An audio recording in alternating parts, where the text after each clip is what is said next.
Good morning to all of you. मैं professor Birendra Kumar, head PG department of geography, Jayaprakash university Chhapra. प्रिय छात्रों, आज के इस ऑनलाइन क्लास में आप सबों का स्वागत है। आज जो हम टॉपिक डिस्कस करने जा रहे हैं वो एमए सेमेस्टर 4 के छात्रों से संबंधित है। छात्रों, आपके सिलेबस के अनुसार पेपर 13 में क्वांटिटेटिव ज्योग्राफी यानी कि मात्रात्मक भूगोल के अंतर्गत आपकी परीक्षाओं में अक्सर यह प्रश्न पूछा जाता है कि भूगोल के अध्ययन में मात्रात्मक दृष्टिकोण का उल्लेख करें अथवा उनका आलोचनात्मक वर्णन करें और critically examine the quantitative approach in geography। इस तरह से छात्रों प्रश्न पूछे जाते हैं। छात्रों, broadly speaking, since the modern geography came into being, the geographers were looking for a system which could provide scientific base for the theories and models. In other physical sciences, the statistical treatment was already introduced. Many such statistical methods, which were limited to physical sciences, were extended to social sciences such as economics. Geographers of the developed countries, particularly Americans, started realizing the significance of quantitative approach. Consequently, the empirical descriptive geography was discarded and more stress was laid on the formulation of abstract models. Hence, to have a scientific base in geography and in order to formulate theories and models, statistics was introduced in geography, which is popularly known as the quantitative revolution in geography.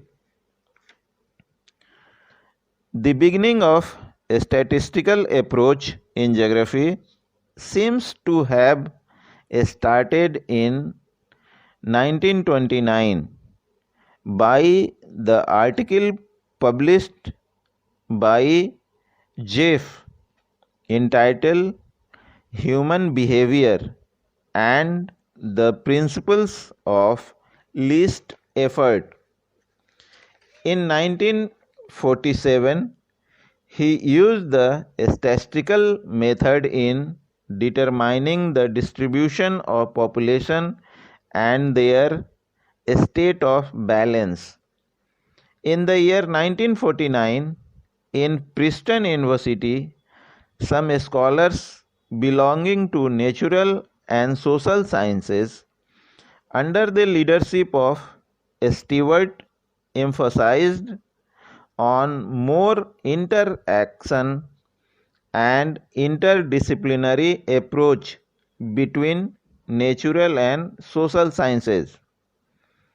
This opened the door of mathematical use in social sciences.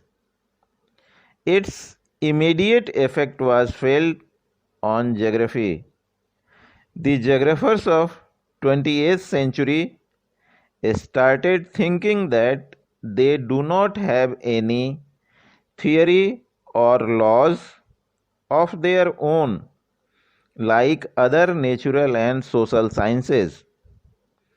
Many of the theories like agricultural theory of von Thunen and industrial location theory of Weber were borrowed from economics.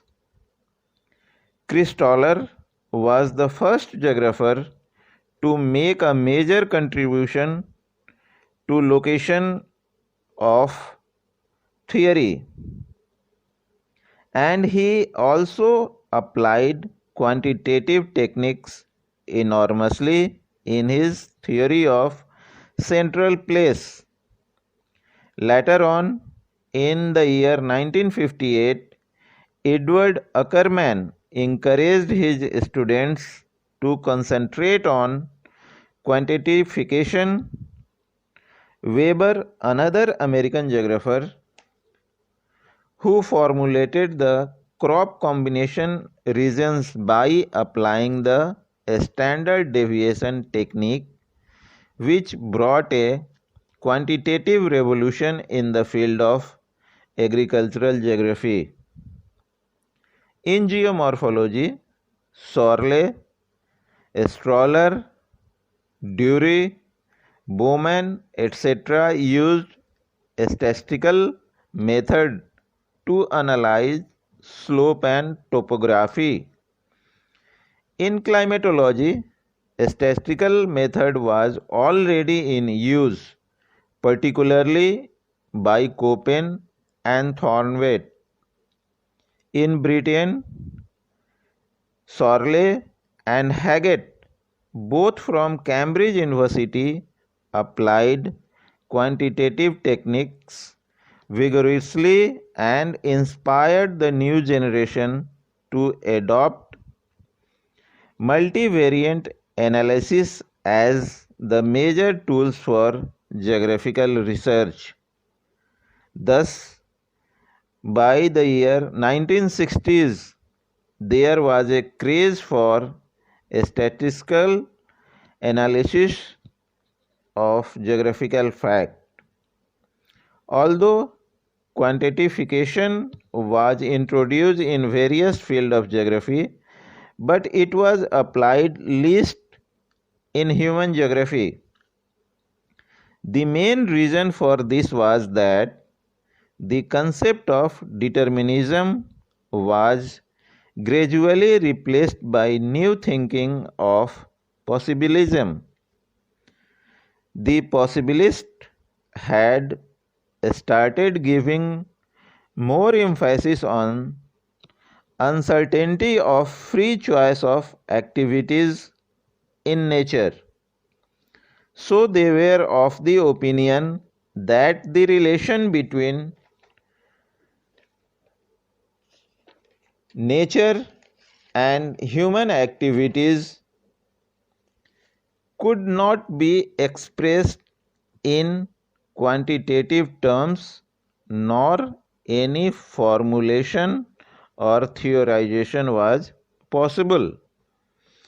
Throughout the decade 1950s to 60s, there was an active controversy regarding quantification in geography. No doubt, there were many advantages of quantitative techniques and their application for the formulation of theory, but there were disadvantages also, as the theories and models developed on the basis of empirical data do not take into account the normative questions like beliefs, emotions, attitudes, desires, hopes, and fear, and therefore could not be accepted as the tools explaining exact geographical realities. Quantitative techniques also demanded considerable mathematical powers. They also demanded sophisticated data which are rarely available outside the developed countries. As a matter of fact, the data collected in the developing countries like India have many pitfalls and shortcomings.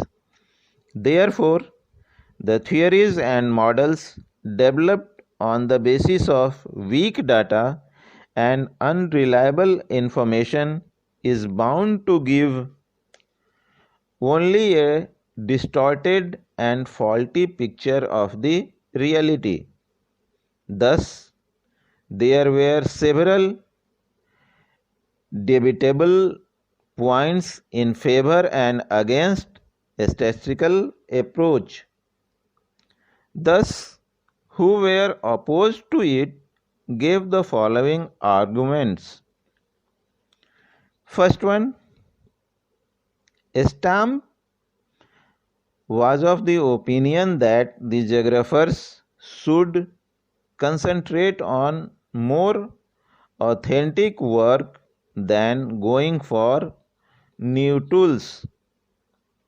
Secondly, some were of the opinion that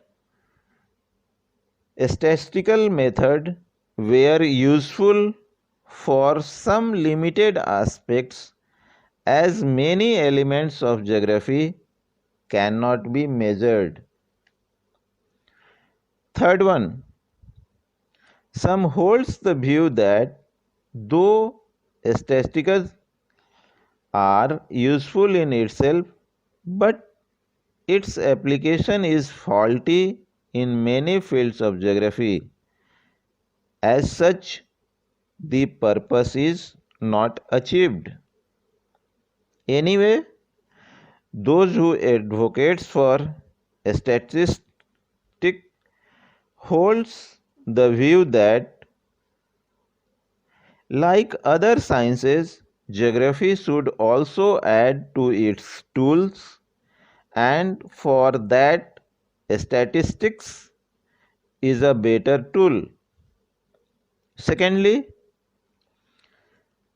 the geographical factors are so numerous that to reduce them to a manageable number, their statistical use is essential. Hence, to have a scientific base in geography, and in order to formulate theories and models, quantitative approach in geography were initiated. That's all. Thank you very much.